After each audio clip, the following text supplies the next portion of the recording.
All right, guys, we're going to the Big Island over in Hawaii this week. Check it out. There exists a threat, from anti-hunting groups to politicians trying to give our land away, and we won't stand for it. Those vast western landscapes provide the space for our wildlife to thrive and a place for hunters and anglers to fuel the fire that sparks their soul. In this show, we share our love of hunting, fishing, and conservation. Here, we provide the foundation to meet these threats through passion and the grit of the American outdoorsman. Welcome to the Western Huntsman Podcast.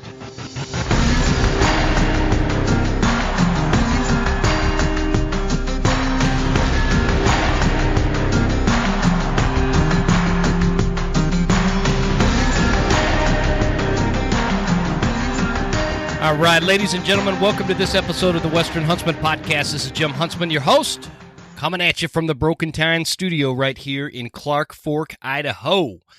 A couple quick announcements for you guys because I've got a really good one lined up for you this week. It's somebody that I've really enjoyed following on Instagram, and I'm going to get into that in just a minute.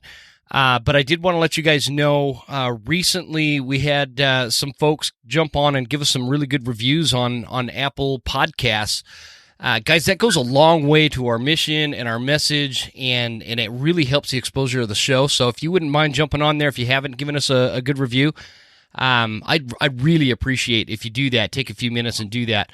If you don't like the show, don't bother getting on and giving us a review. The other thing is we are back on Twitter. Due to recent management changes, we have decided to get the Twitter going again. So if you want to check us out, it's at the Western Huntsman. Jump on there, and we will be growing that platform as well. So that said, this week I've got somebody. If you jump on Instagram and check out at Wild Quetzal, which is spelled wild, the word wild, and then Quetzal, all one word. This is somebody who is really speaks to me from a different perspective, from somebody else's perspective that has a very passionate way of spreading a message that I couldn't agree more with. I just don't know how else to explain it. And I really enjoy his Instagram. And I'm just getting to know him like you guys, and I want you to meet him now. So, Quetzal, first of all, am I saying your name right? Yeah, perfect. Sweet. I really appreciate you coming on the show, man. This is going to be a good conversation. Yeah, thank you so much for having me. I'm excited. Let's kick it off with tell us a little bit about yourself, Quetzal, and we'll get into the why of some of your messaging. But first, tell us a little bit about who you are, where you're at, in terms of where you live, how you live, all that kind of stuff, so people get a feel for who you are. Okay. Yes, so it's a lot of components, I guess, because I'm on the Big Island of Hawaii right now. But I grew up in Southern California, Mexican heritage, and that's where I spent most of my life. At some point in my life, I got really interested in health and wellness and went just down a rabbit hole of questioning a lot of things that I had never thought about or questioned. I was kind of just living life on autopilot like a lot of us are or were. Mm-hmm. And at some point, I just was awakened to a whole different reality that kind of led me down this rabbit hole. For me, it kind of started with health and wellness, and then it kind of went down this spiritual path, and then eventually it kind of led me to pursuing some of these traditional life ways. And along with that came hunting and this knowledge of the land and these traditional ways of living that, we all come from at some point in our lineage. So we had traveled, me and my family, we were actually traveling through different countries in Central America, and we lived in Mexico for a while, and then we came to the Big Island, and this is where we've been the last 4 years. And yeah, so I just wanted to say, like, first and foremost, I'm a relatively new hunter. I took up hunting as an adult, and here on the Big Island is where I have primarily learned that skill, and I'm still learning, but this is where I kind of first started that journey. Yeah. Yeah, no, I didn't know all that. That's I don't know if there could be a better place for that kind of I mean, if you can hunt on the Big Island, I'll just put it to you this way. If you can hunt on the Big Island successfully, you can pretty much hunt anywhere. That's a great spot. And before we get too far into this, Quetzal, do you have like a YouTube channel or anything outside of the Instagram that people should know about? Yeah, I all my platforms. I'm on TikTok, Instagram, and YouTube. All the same, Wild Quetzal. Um, yeah, so on the short form content, like what you see on Instagram, you'll find a similar thing on TikTok, and then YouTube has some of my lives and longer form content that I've done. Gotcha. So I want to get back to something you were just talking about. You were living in California, Southern California. Mhm. And actually, I think it's worth mentioning. I'm not sure if you're familiar with my show, but we've been having these discussions lately with two of my good buddies, Chris Rowe of Rowe Hunting Resources and Guy Duplantier of Western Contours. And within like the whole operation, we've been, the message we've been trying to push onto, hoping to open up some new perspectives and have some more difficult conversations centered around, whether or not hunting is conservation and how we message that to the general non-hunting public and how we get to a point where we don't feel like this thing we do hunting is always at risk. And it's going to require some tougher conversations and stuff. So anyway, that's a long way. I'm going in circles here, but what I was going to say is we have this text stream between Guy and Chris Rowe and I. We have this texting thread. We jump on and send each other different content that is of interest to some of the stuff we might talk about in this series we're doing. And Guy is who actually introduced me to you. Because he sent one of your videos where it was maybe 30 seconds, went into like the justification of hunting through a very humanistic point. And so this is where I'm super curious. You're living in like Southern California, and you're, like you said, you're kind of going through life the way that we all kind of get bogged down with, especially in some of these bigger urban areas and whatnot. Where did this come from to get to switch to this life where you're a hunter, you're living off the land? I'm pretty sure you're like off grid, aren't you? Well, here where we live, it's kind of pretty much off grid. I mean, we're on catchment, but that's kind of common here on the Big Island. We're on Mm-hmm. solar. But I wouldn't say we're off grid. But we do live more natural type of life than most people are familiar with. I would say that. Okay. So, which is similar to, like, a lot of people think that because I live on a homestead, like, we're off grid, or because we're like, so my closest neighbor is a mile away and we're out in the woods, and we're not off grid. We do have power. We have a well, a really good well, actually.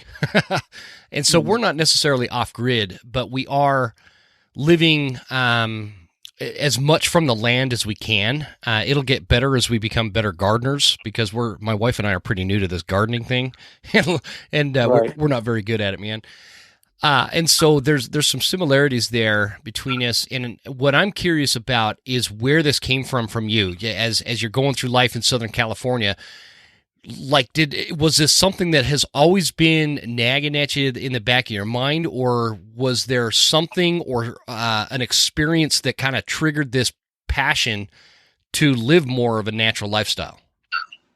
Right. Yeah, absolutely. So my brother had came to me one time, and I hadn't talked to him in a while, and my mom just told me he was going through a bunch of different changes, and he was actually the one that kind of just shifted my trajectory, which in an interesting way, which might sound very polar opposite, but he introduced me to being vegan, or raw vegan at the time, and that really impacted me in a way that it made me aware of what I was consuming and putting in my body, and just food in general, and the source of things. So it was kind of the genesis of my journey of like trying to track down the truth, because it made me question everything. Well, if the food that we're eating isn't what we're supposed to be eating, and if there's all kinds of issues with that, that obviously led to other parts. But at that time, I went raw vegan from one day to the next, just because he was making a lot of sense to me. And then I spent about 2.5 years just being strict raw vegan, and I was also doing a lot of fasting. I did 40 days on just water, multiple times. Fasted on all kinds of different different ways of fasting, dry fasting, just detoxing. I got very into the concept of this concept that people get obsessed with, called like detoxing and healing, the healing journey, I would say, which I don't regret, because I do feel like it was part of the process. In total, I spent about 5 years as vegan and going through all that. But during that time, I was learning a lot of information. So I was trying to trace down the origins of everything, because then I started to look at the fruits and vegetables and where did they come from. And well, it turns out like 99% of the fruits and vegetables we have been kind of created by man. They've been bred over time to look the way they do. So that led me to like, well, what were people eating before the Industrial Revolution and all these? So it just kind of led me down this path that eventually I started tapping into information on podcasts and stuff about traditional life ways like hunting and gathering, and what, because I think we have this when we think about, a lot of us, especially if we come from the city, we think about food, we think about farming. But prior to farming, obviously, it was prior to the Industrial Revolution or the Agricultural Revolution, it was hunting and gathering, right? Peoples were hunting and gathering, and they were connecting with the land in that way, where they weren't necessarily trying to like wipe out a patch of land to plant a monocrop, but they were just interacting with the ecosystem as it naturally existed and playing like a role as another species in the ecosystem. So I really kind of felt like just really connected with that concept that we didn't need to be doing all these other things that we were doing, that things were perfect as they were at some point, and that actually that everything that we created was almost like a deviation from that. And that it came along with all of its own issues that now we're kind of learning about, right? People are depressed, people are sick and overweight. Like there's all these things that are kind of a byproduct of the world that we cultivated without realizing that there was repercussions to those actions. So that information like kind of fell into my lap, and it took me about 5 years before I really started to, or I was ready to embrace it personally. But I always like, it really resonated with me. I just wasn't ready to let go of some of my beliefs at the time. And so like, which was like being vegan and all of that. Yeah. So yeah, that was kind of the path that led me here. Hey, what is raw vegan versus just vegan?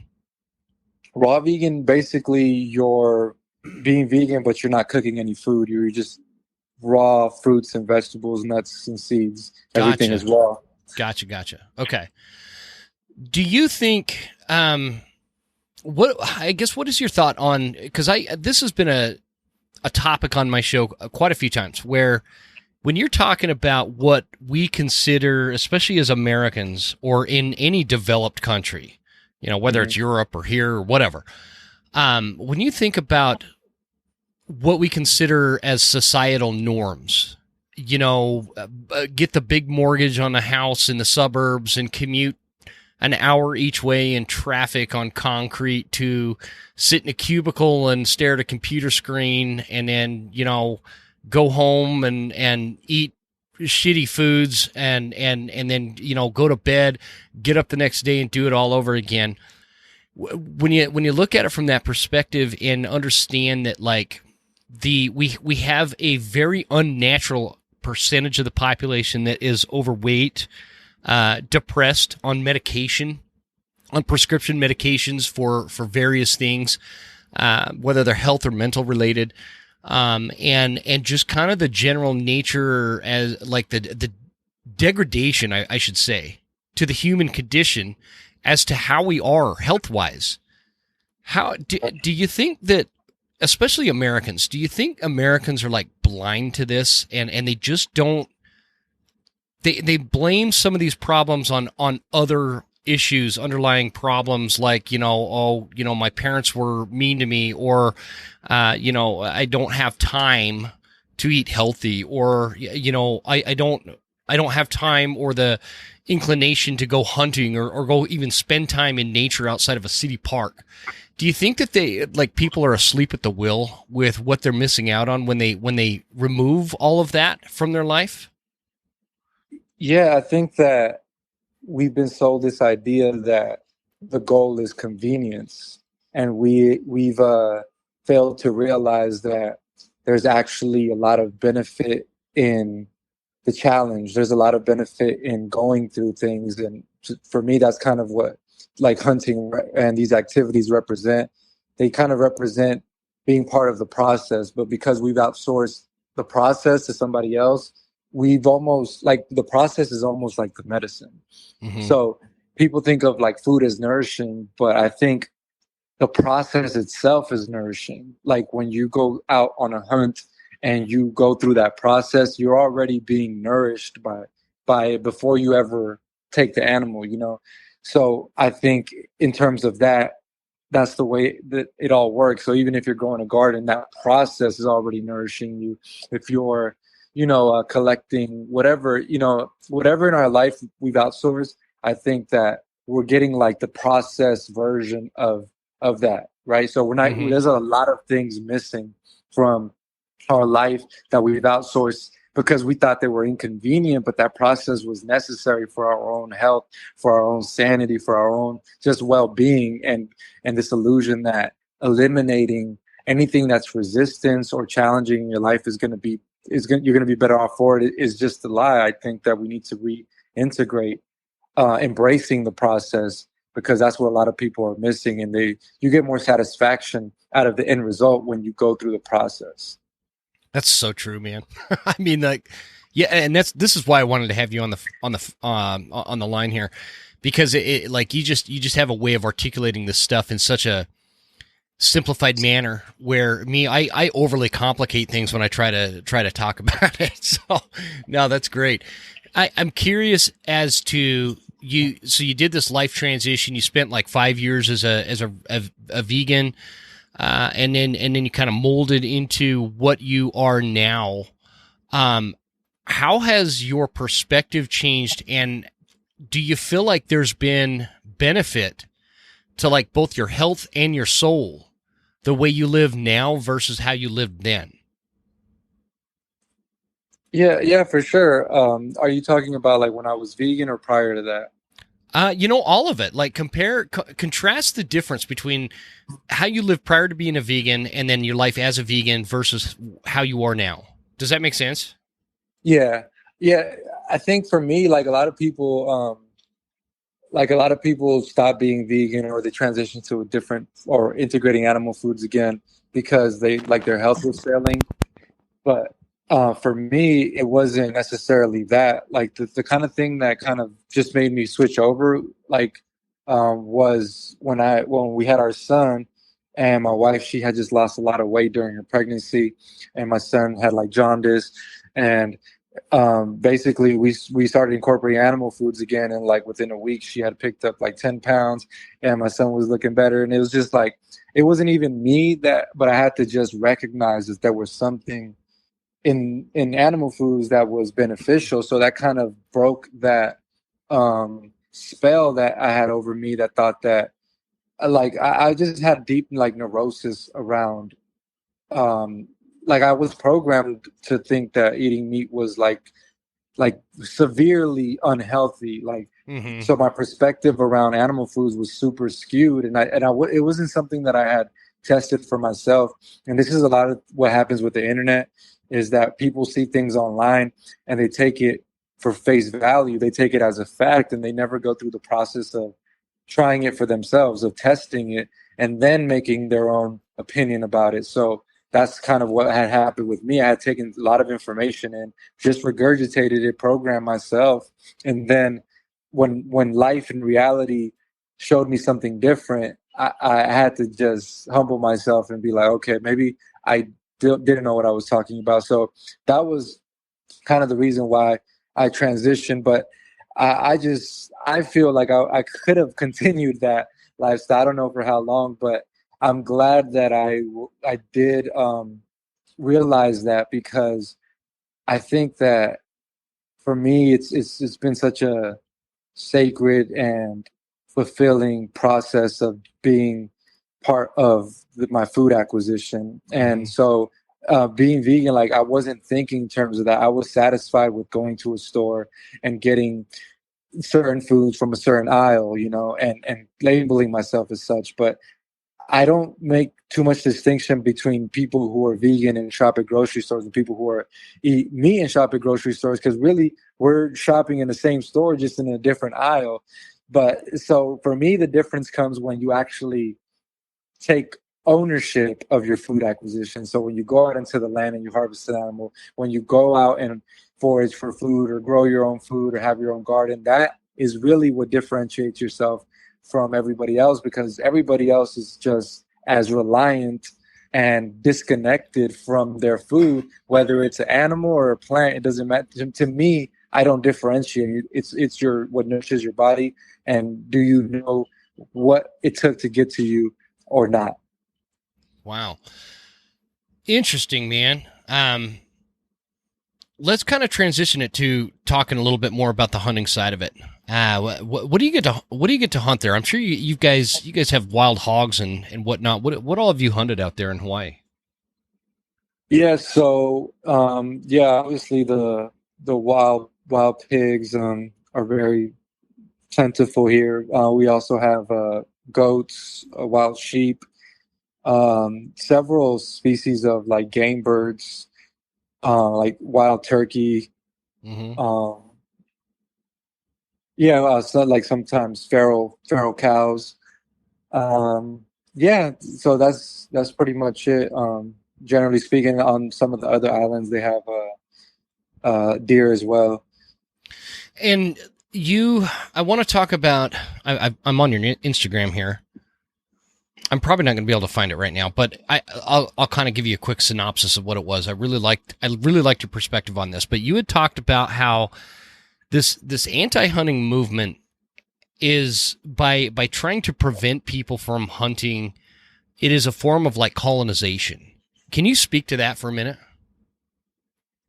Yeah, I think that was one of my videos that went viral, where I was basically saying that veganism and just this idea of like not eating animals or living off the land and hunting was something that was perpetuated through colonization, right? So the Mm-hmm. Native Americans, there was an incentive. I don't think it was completely 100% this, but a large portion of it, like the reason the buffalo were hunted so much and almost eradicated was because there was this idea that to reduce the ability of Native Americans to basically subsist independent of the government, right? Mm-hmm. And Yep. so that was kind of one of the things that kind of the pieces and the dots that I connected, and this idea that when you try to eliminate our ability to be self-reliant, you're controlling that population, And so, yeah, Absolutely. I do think there is some truth to that. Yeah, absolutely. I mean, you look at the history of the bison and the sheer mass quantities that existed on the North American landscape prior to European settlement, and it's funny when you're talking about like the indigenous culture that lived here had the ability to manage these animals in a way that they were productive and always in great population, very healthy numbers, always available.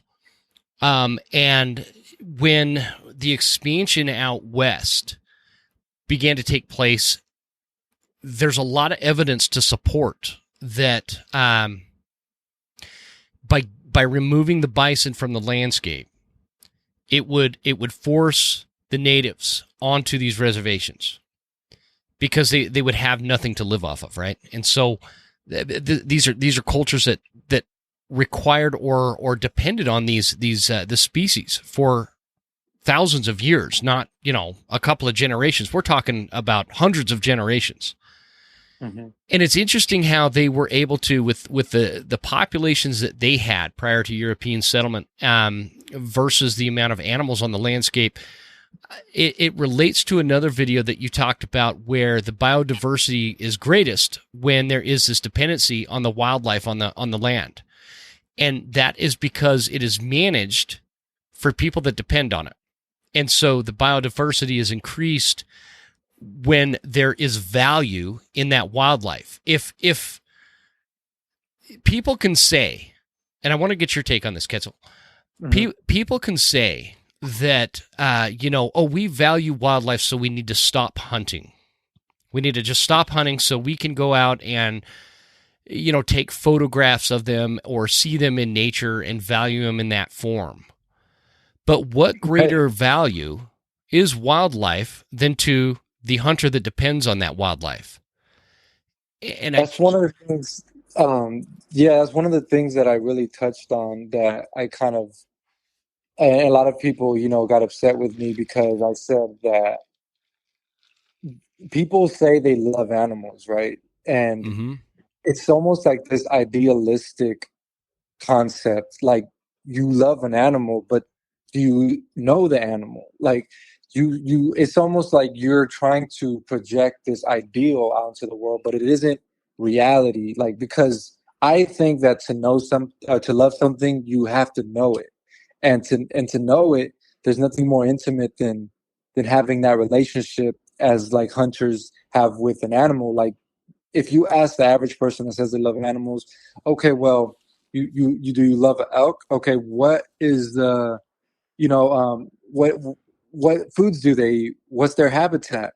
What's their mating patterns what's their call like? What sound do they make? What, like, when do they antler? Like, all this information they would have no answers to. But if you ask the hunter, but they will be able to tell you this information because they have a more intimate relationship with this organism. And so I think that we have to be real with ourselves and say, yes, I think that you like the concept of loving animals, but I don't think that you truly uh, can love an animal because you don't really know nothing about that animal. And so this ideal is just an ideal. It's just an ideal. And so I put that out there. And I've also put out this idea that, as you were saying about the ecosystem and biodiversity. So what happens is people think that if people stop hunting, that ecosystem is just going to be preserved, and that everything is just going to be, thriving. This And fantasy of natural balance.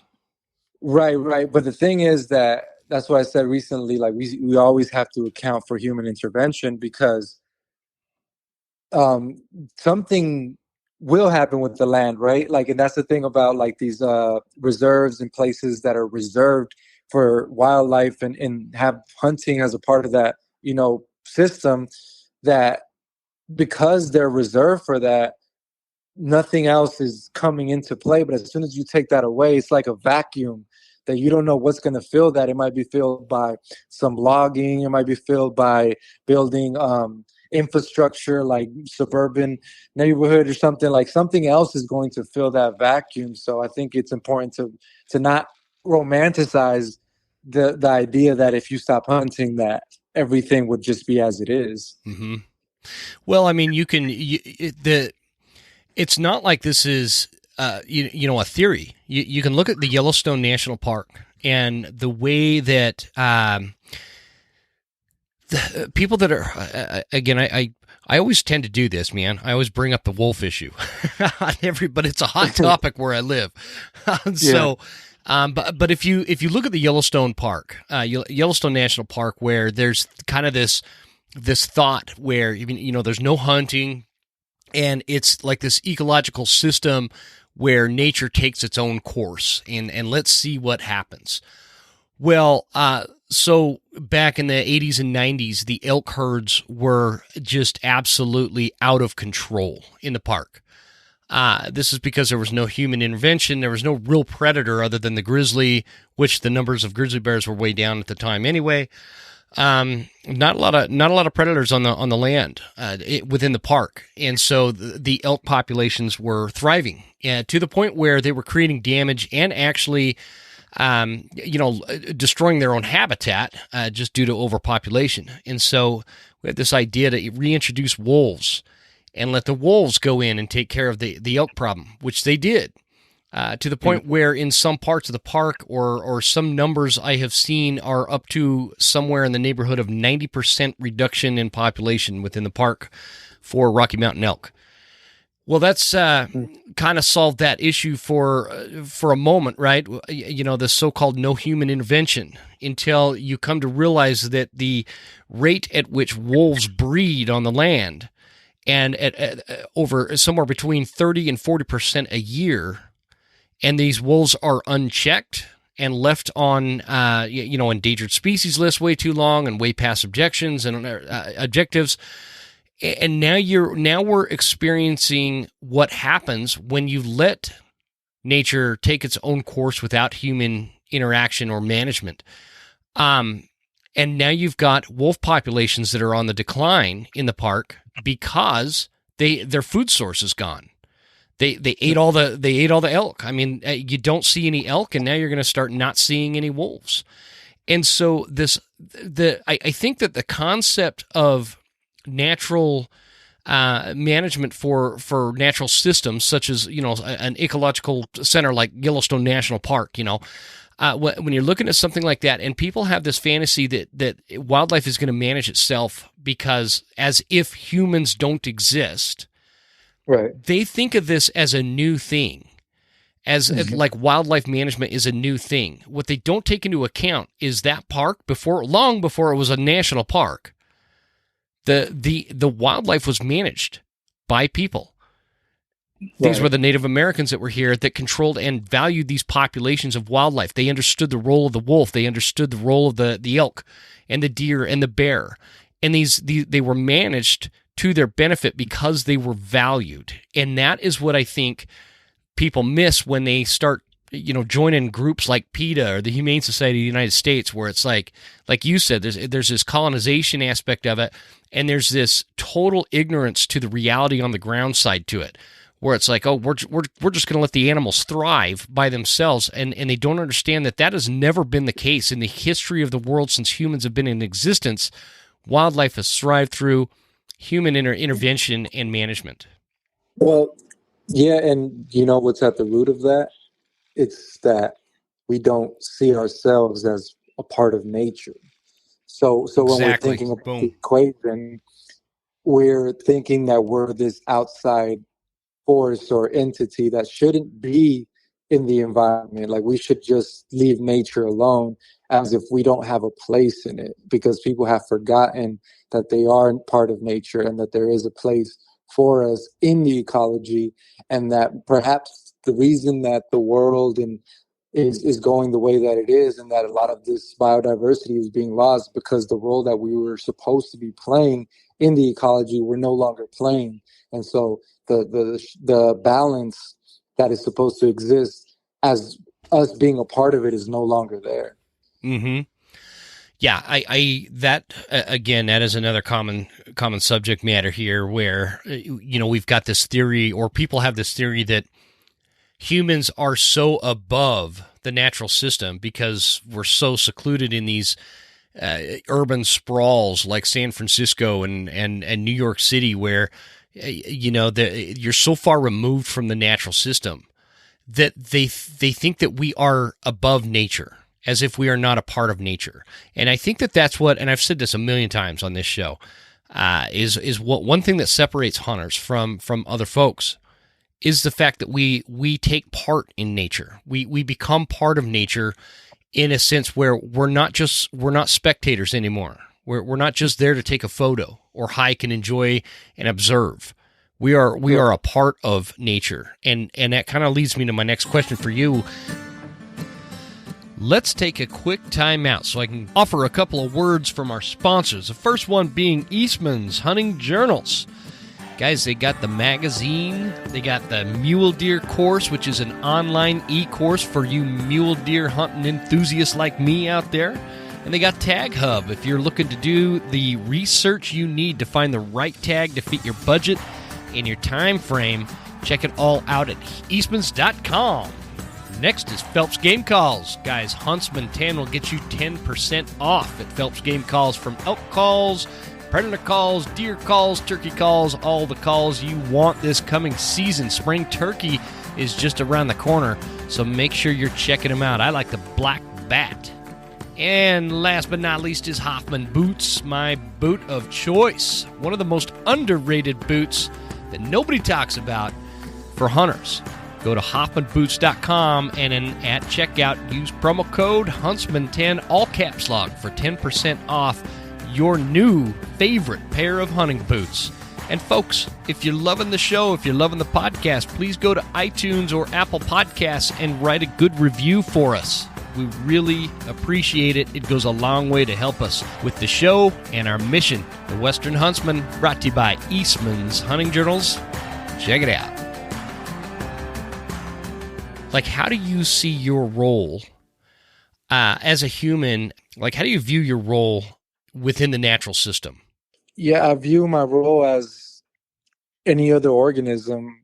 I think that I have the responsibility to interact with the ecosystem and to be familiar with it, and this is something that I really resonated with when I first heard this concept of just every other organism being your relative, right? Because if we think about genetics and DNA, like all life exists in the phylogenetic tree of life, like, and we're all connected to other life because we share the same nucleotides, the same ACTs and Gs that are in the plant, that are in the insect, that are in the animal, is also in us.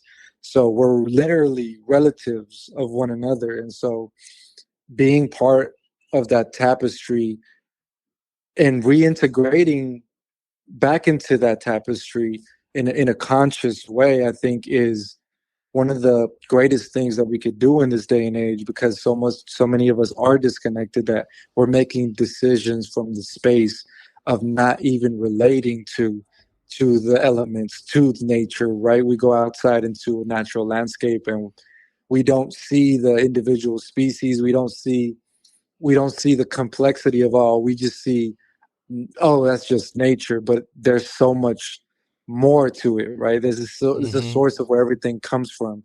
And for me, that's how I've began to relate to it. And really, like you're saying, as hunters going out into the land, we do become a part of nature, like in a very real way, because like you said, we're not just hiking. Like, what I say is, like, hunting is like hiking with a purpose. Like, you actually have a purpose out on the land. Like, you're looking for something, you're there to accomplish something, you're there to, like, just your awareness of how you're moving at that time is different because you're there for that purpose. And so that does make you part of that landscape, and is I think it's a very sacred thing that we should strive to preserve. And for those of us, or those that haven't reconnected with that part of themselves, I think that's something that we should do. For me, the last person that I've found out in my lineage was my great grandfather. He was the last person that hunted, so I revived this tradition as an adult in my lifetime because of the information that I discovered. Man, I love hearing that. I really love hearing that. That's it speaks to the connectivity of the human spirit to what hunting is. And I don't mean to sound overly philosophical with it, but a great example of what I'm talking about. And I think I've told this story on the show before, but I was hunting for mule deer in central Utah at above 10,000 feet elevation, and I was bow hunting. Now, I had modern archery equipment. I had a compound bow. I had all the modern camo and the pack. But this became irrelevant as I was sitting overlooking the very top of this drainage, where I had found these trails where I could tell that the deer were, and this speaks to how hunters understand wildlife on a deeper level than people that don't. I understood that the deer, because of the time of year, we're talking late August, were migrating kind of up and down throughout the day to a feeding area versus their and back up to their bedding area, which was in a shaded spot. And there was like a little creek bottom in the bottom, and so I just know why the deer are moving through there, and I know that early in the morning I'm going to catch them on those trails, and I know it right before sundown I'm going to catch them on these trails.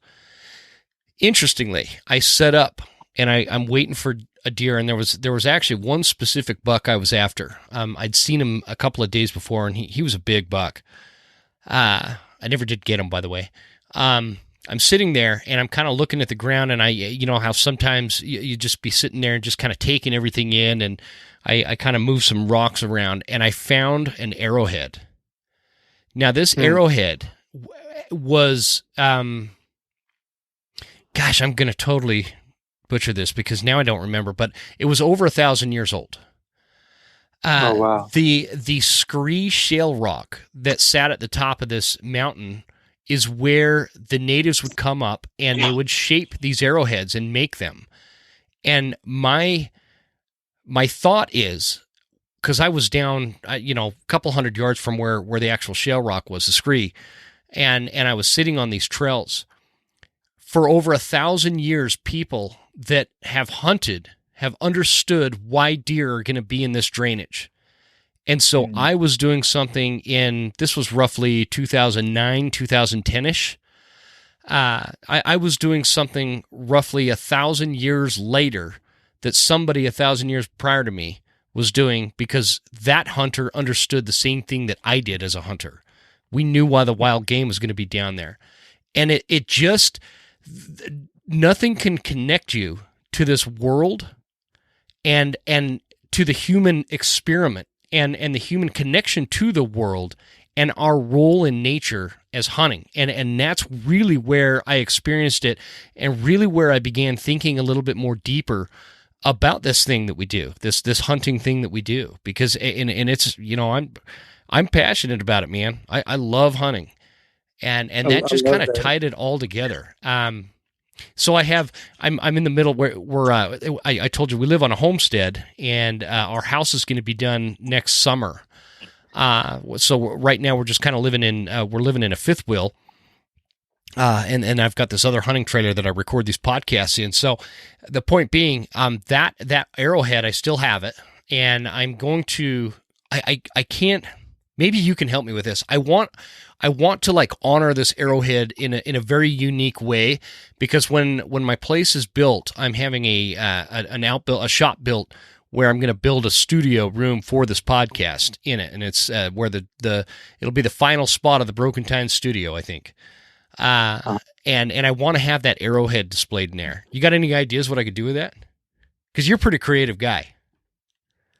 Yeah, one of the things that I wanted to start doing is creating like these frames that have like the head of the animal and elements of their environment around it. So what I was thinking was, if you did something like that, that you could put the arrowhead as a part of that frame, because they would have been hunting that animal, right? Mm-hmm. Mm-hmm. So you kind of tie it as like a small scene, like in a frame with the head in the center and elements of its environment, and maybe that arrowhead there as well, just kind of symbolizing the whole scene, right? Yeah. The animal and the environment, and also the arrowhead. So that's just an idea. Because you have this website where you make like tribal jewelry, and you have some other products that you offer through this.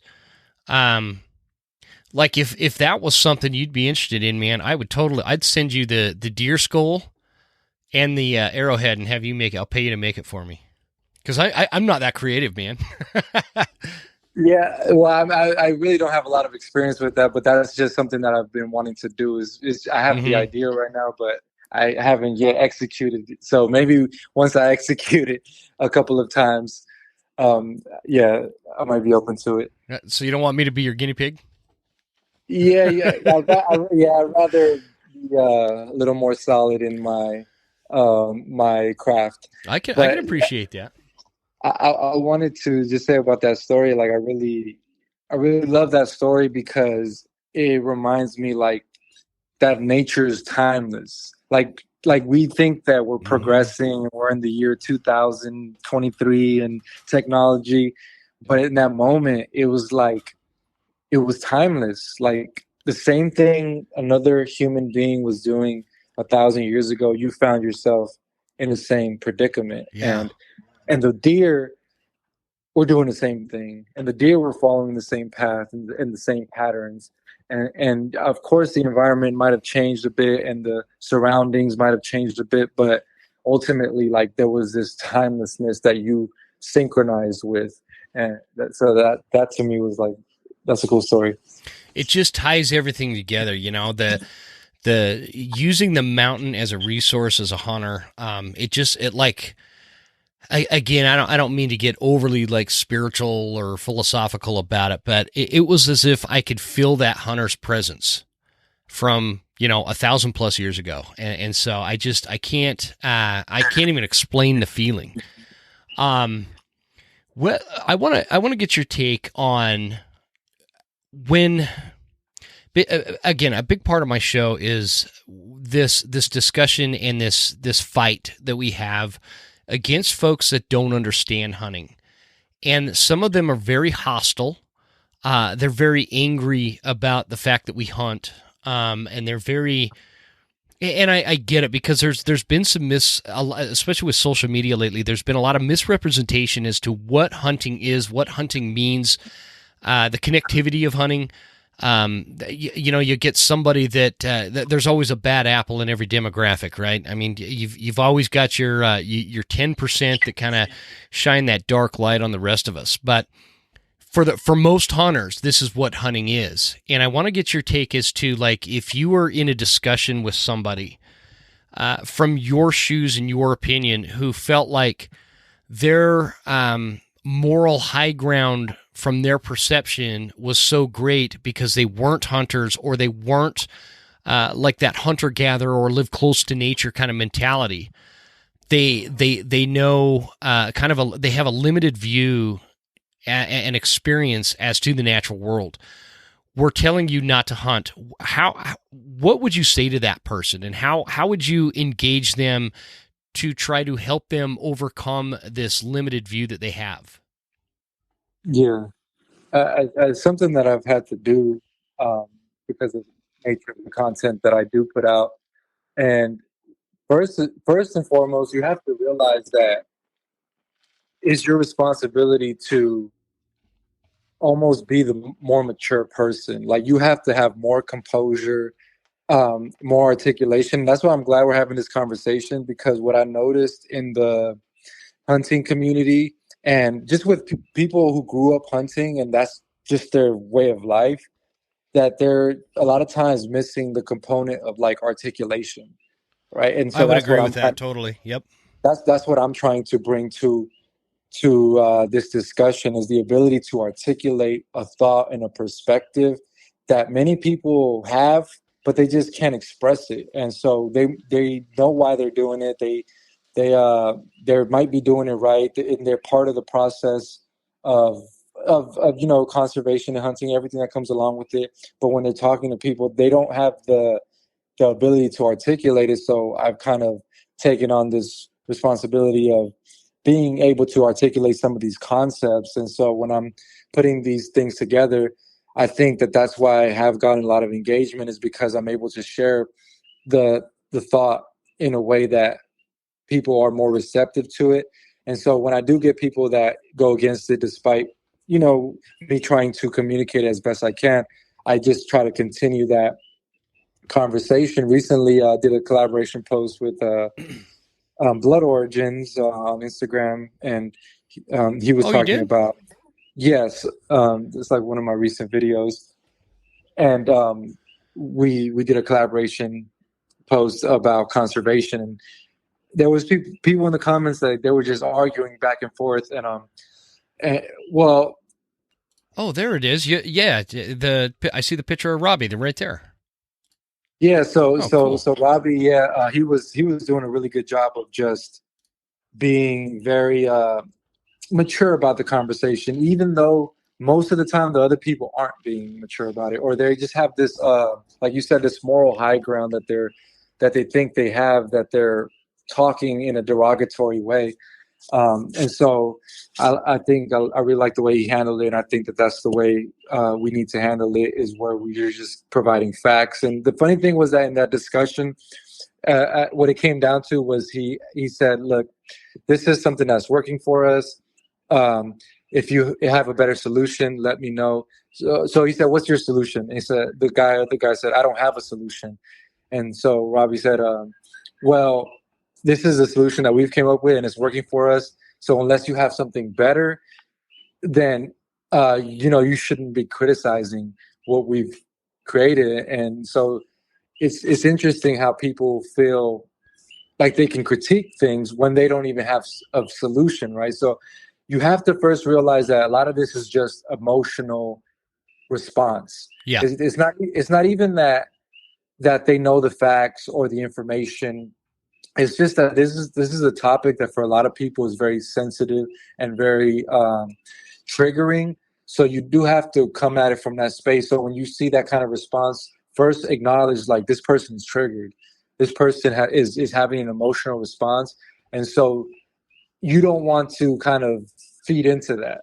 A, because it's not going to help the situation, and B, because there's other people watching. They're watching to see how you respond. So we have this burden of responsibility, basically, to respond in the most uh, diplomatic way possible, because you're representing the thing that you're talking about, Yeah. right? You're representing hunting. So when they're saying, "Oh, is this how hunters behave? They talk like this.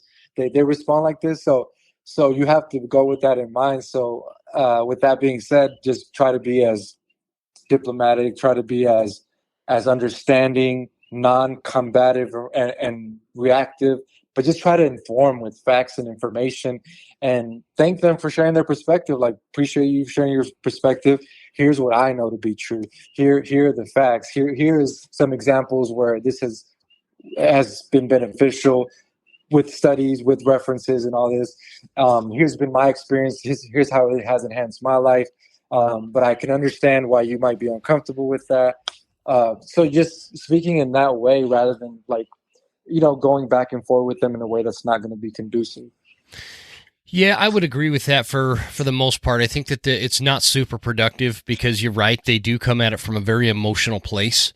And the emotions are driven through, and I don't mean the word ignorance in like in an insulting way, but there's a high level of ignorance as to what hunting is, and the perception comes. We're fighting against Hollywood's portrayal of what hunting is, and we're fighting against what PETA's portrayal of hunting is, and the Humane Society of the United States and some of these folks that just they really don't understand the concept. And Robbie, speaking of Robbie, he kind of opened my eyes to that because I'm guilty of what you're talking about, Quetzal, where I would get super hostile.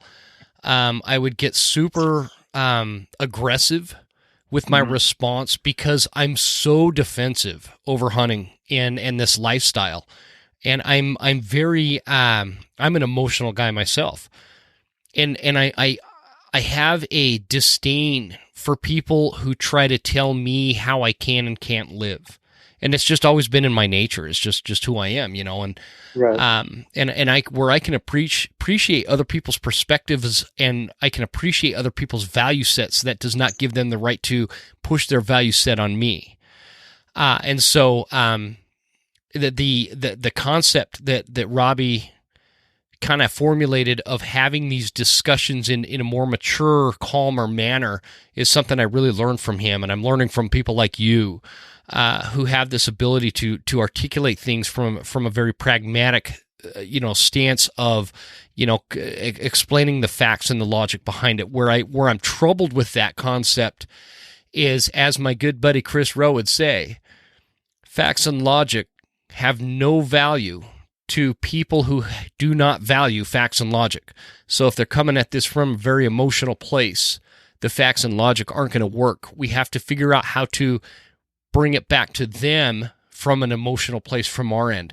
And that is where you come in, because you have a way of delivering some of this information from both a facts and logic position and an emotional place where you tie it into the history of humanism. And Right. and that's where I think we have a winning ticket. Like I can't help but wonder, a big discussion has been up here because I'm in the Pacific Northwest, essentially. I'm in North Idaho.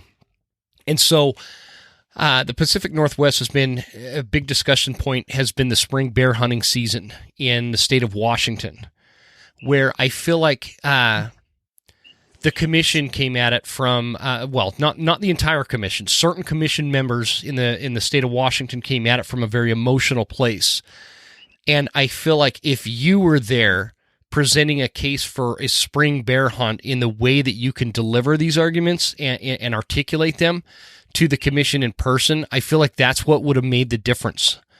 Because between the argument of how it does, the colonization factor of it, the health factor of it, everything that you talk about, how we balance and value wildlife more because we are hunters, and how we understand the biodiversity on the landscape because we are hunters.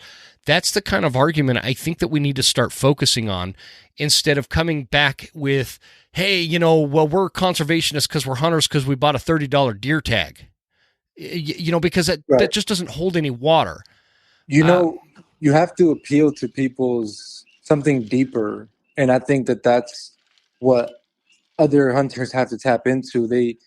It can't just be this, because if somebody isn't familiar with what you're used to, like this activity of hunting, this tradition of hunting, you have to connect it to something that they are familiar with. That's why you notice that I connected back to this human element. Like, this is who we are. Mm-hmm. This is our lineage. This is what makes us human, and this is our integration into nature. And yes, from the outside it might appear as something brutal, but it's it's us being woven into the tapestry of life, and this is the balance between life and death, and these are all realities. And that's why I said my journey became spiritual, because I realized that it's much deeper than just this surface level understanding. But if you can give them the spiritual component, if you can give them the human traditional component, something that they can see themselves and connect with internally, I think that's where you start to make more understanding than just, hey, like, I want to hunt because I pay for this tag, and like, this is what I do, and this is what I want to do. Like, you have to just, in a way, touch people's hearts, because that's what PETA's doing. That's what that's what they're doing. So you have to use the same techniques, but towards the thing that you're trying to accomplish. Absolutely. And that's kind of something. See, again, this is what I'm talking about, man. I've been saying something along those lines, but I haven't been able to deliver it in such an articulate and understanding way that you have. PETA and these anti-hunting organizations, that's that kind of emotion. They're appealing to the human sentiment to feel sorry for something. And who doesn't feel sorry for that? It draws on everybody's heartstrings. With the propaganda and the advertising that they use, it's of course you're going to feel that way. And so coming at it from the opposite direction, with a counter argument from the same, I guess, approach of that emotional side and that human story side, because there's not a human being on the planet that does not have an ancestral hunting background. It's who we are. It's who, and it doesn't matter what the culture is. It doesn't matter what the culture is. And this whole anti-hunting thing is just like I had a recent discussion with my new friend Kelsey from No Reason to Be Vegan about how, like, veganism is a first world it's a first world thing that we can enjoy only in first world places. Anti-hunting is the same thing. It's a luxury to be an anti-hunter because we have the luxury to live that way and have that kind of emotion dictate our life. Does that make sense? And so when you take that away, there are cultures and places throughout the world that don't have that luxury. And so it just, the argument doesn't hold water. You can tell I'm getting a little bit fired up because I'm thinking about some of the anti-hunters recent advertising I've seen. So, but yeah, look, I've seen YouTube videos where they were very well made, and they use some of these elements that we're talking about, appealing to the emotion, appealing to the tradition of it, to the human side of it, to the nature side of it. And you would see people in the comments like, I can get with this. Like if you're hunting like this, then okay, I get it. But I just don't like when people are doing like trophy hunting, or like they have more understanding once you provide like a deeper level of context to it. Yeah, and even the term trophy hunting has been hijacked by the anti-hunting movement, because actually when you're talking about how hunting is a tool of conservation, it's actually trophy hunters, the trophy hunters that make the biggest impact. And by that, you need to understand how to define what trophy hunting is. They define it as people who go out and shoot an animal and all they care about is the trophy, right? They're not harvesting the meat. They're not partaking in what nature just gave them, the bounty that comes out of this animal. Right. That's what they portray it like it's this big thing, that there's this big percentage of hunters that go out and they're just, I'm doing the air quotes, trophy hunters. But actually what trophy hunting is the hunter that can go out and they can kill the largest or most mature animal amongst a species group in that particular region or landscape. So for example, a trophy hunter that can go out and get a 5+ year-old mule deer buck, that's a trophy buck. But that trophy hunter is also taking the meat. He's taking usually the heart, the liver, everything he can as a component off of that animal and utilizing that. But because he's taking the most mature animal off the landscape, he's giving that younger generation of animals the opportunity to thrive and spread their genes. And so, that context, yeah, go ahead. In that context, trophy hunting is actually a conservation tool. But the term trophy hunting has been hijacked so that people think that it's just, folks that go out and shoot an animal for the sake of killing.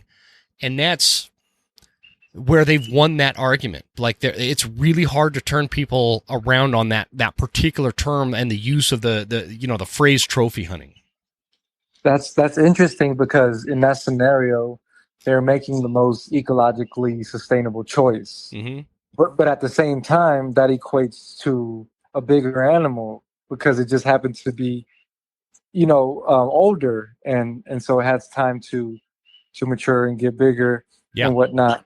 And so that's interesting that has been weaponized, because the actual outcome of it is actually better than not selecting for the biggest, oldest male, or whatever it is that's being. Well, you think about the cringeworthy phrase of trophy hunting. When you hear that, you think of some rich hedge fund manager from New York City flying to Africa and shooting an elephant, right? Right. And that's kind of like the thing that rolls in a lot of people's heads. The problem with that theory and that thought process is, even if it was some rich hedge fund, and let's say the guy was a total jackass, just like, a jerk. And, right. And let's say that was the case, and he flew to Africa and shot an elephant. The thing that is not told, the story that is not told out of that, is that the economics on that local community in Africa that guy just bought the elephant population in that region a lot more time. And he just helped the local economy in terms of whether he's using a guide or a service and all the services that go into that, and gave value to that landscape, because a wildlife now has value on an otherwise barren landscape. And I want to say Robbie from Blood Origins talks about this concept. But that's exactly what he talked about in the video that we shared together. And the reason that I shared that with him, because that's not my personal approach to hunting, right? Like I'm not Oh, me going neither. out Yeah, me out into neither. the landscape for that reason. Um, but I wanted to open up a conversation and try to understand, even for myself, the different ways that hunting can be beneficial to the ecology, and just to start that conversation, because I think that that just because I'm not approaching it from that angle doesn't mean that there's not some benefit that's acquired from what he's doing in Zimbabwe or the region where that's happening. So that's why Hmm. I decided to reach out to him and collaborate on that post. Yeah, no, that's great. You guys did that. I'm really happy to hear that. I didn't see that post before, so that's cool. I'm going to watch it here as soon as we're done. But what when it boils down to it, Quetzal, like when you're talking about Instagram and the followers, like you've got a pretty big following going on. What are you hoping to achieve with that? Yeah, I think I just want to share my perspective and just add value to the world in some way and organize people's minds in a way, because I think we we have so much information and so many beliefs, and a lot of times people believe things and they don't even know why they believe them, right? Like Mm-hmm. I was just talking about this to a friend yesterday. He was talking about like how he doesn't eat pork. And he's like, you know what? I never really thought about why I don't eat pork. It's just something that I grew up as a belief. Like people around me, they talked about not eating pork. And I was like, well, what's the difference like between that and like some other animal, right? Mm-hmm. And he didn't really have an answer. And that's kind of my point, is that we need to start questioning things and getting more into the factual and the realistic outcomes. And so yes, you might have an emotional response to this, but what's the actual outcome? Because the actual outcome might be better than what you're suggesting. Like there might be a better solution that might make you feel emotional, but is in the ultimate grand scheme of things is actually better, Mm-hmm. you know, for the thing that you're trying to save, even. So it's just to shift the perspective and to bring a new angle into these topics that have been looked at a certain way for so long. I love the idea of trying to help people eliminate some of their limiting beliefs. I think that's a noble cause, man. Because one of the, I heard, I had a buddy, he was actually on the show at one point. His name's Weldon, but he talks about this, exactly what you were talking about. You know, your friend that doesn't eat pork, but he doesn't really know why. He talks about how one of the factors in some of the unhealthiness and people that are overweight and fat and everything. What happens is a lot of these people were raised by parents and grandparents who would make them sit there and they'd say things like, "Well, finish everything on your plate. Finish everything on your plate, right? Before Mm-hmm. you can get up from the table, you got to finish everything." And this kind of derives out of like the Great Depression when resources were very limited, and so there was no wasting of anything. And then they kind of move on with life, and they grow up that way, and they learn that you have to finish everything because resources are limited. And then that translate two generations later, you've got parents and grandparents talking about how you need to finish everything on your plate before you can get up and leave. And next thing you know, you've got a generation of like 60% of the population that's overweight. And Right. it's like he explains it a lot better than I do, Quetzal. But he's like, I finally realized that because his parents did that, and he was overweight, and he finally lost a bunch of weight. And he's like, it's because I had this belief that I had to finish everything on my plate, and really I didn't. So, isn't that an interesting? I mean, we could do a whole podcast episode on that concept alone. But I won't bog you down with all that. I have the same thing with me. Like there's something about like the plate that has to be clean, Yeah. or I don't feel like it's like I can get up and finish eating. Like I have Mm-hmm. to finish the plate. Yeah. Yeah. I mean, when you have something like that comes out of your childhood, it's very difficult to break that, it's and it can hold some of those beliefs, those limiting beliefs that kind of derive out of people's childhoods. I mean, they could be really impactful throughout your entire life. And if you don't ever recognize them, they can really hold you back with certain things. And so, yeah, because when he explained that to me, some light bulbs on some other things that I thought I believed in firmly kind of went off in my head. So, well, tell everybody, Quetzal, tell us where everybody could find you and what all you've got going on, and why they'd benefit from tracking you down on Instagram and your is the website, is it zap.bio/Wild Quetzal, or am I reading that wrong? Yeah, that's just like a link tree type. Oh website. yeah, okay, I see it now. I just clicked on it. Yeah, so it's Wild Quetzal on YouTube, TikTok, Instagram. And right now what I'm working on with Wild Quetzal, like I'm looking to have like some sort of men's retreats. So I want to I think one of the big we didn't talk about this, but like on a personal thing level, one of the big things that I've seen that a lot of like young men are going through is like they don't have this rites of passage types of situations. They're not really connected to their masculinity. And this kind of ties back into hunting, because I think hunting is in some ways a rite of passage for men, something that we would have traditionally been growing up with, and that would have cultivated our masculinity. So I'm looking to put together some like retreat type of events where men could come. We can go hunting. We can just build with each other, do some workouts, and just kind of cultivate that rite of passage, that masculinity that a lot of men feel like they'd never receive, including myself. I think that a lot of the things that I did growing up and a lot of my journey was me trying to self-induce that rite of passage, almost in a way.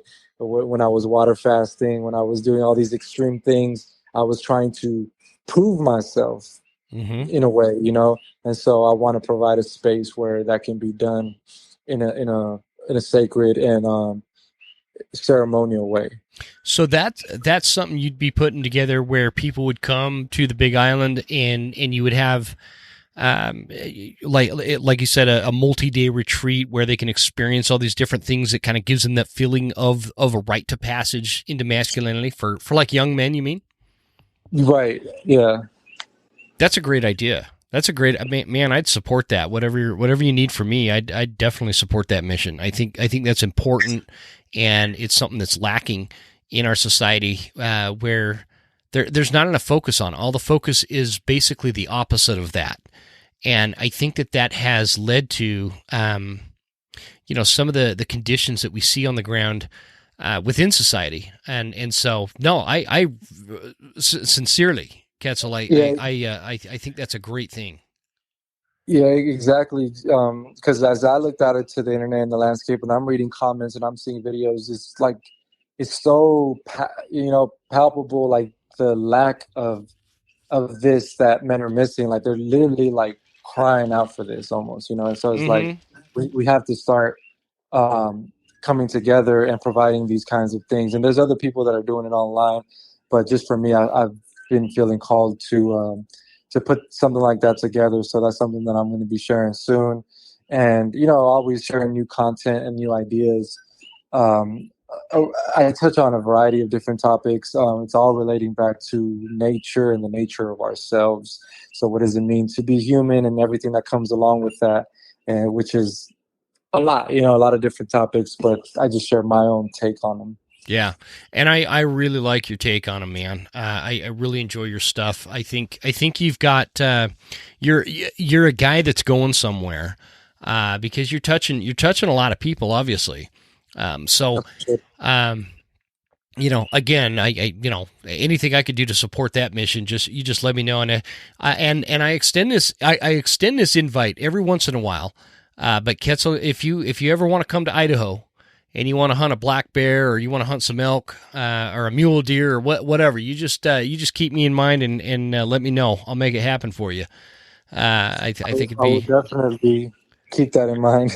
Be a cool experience. If you like wild hogs, you'd definitely like black bear. So, Yeah, I definitely have been curious about that animal and that type of hunt. So yeah, I'll yeah, definitely keep that in mind. yeah, for sure. Well, stick on the line, man. I appreciate it, and everybody listening, I am going to have Quetzal's Instagram and everything kind of linked in the show notes there. I'd encourage you to check him out, watch his videos. He's got a lot of really good content, which is why he's got like over 130,000 followers, on Instagram. So you definitely have it figured out. So I appreciate you joining me on this. Again, stick on the line, and we're going to have to stay in touch, man. I really enjoyed the conversation. Likewise. Thank you very much.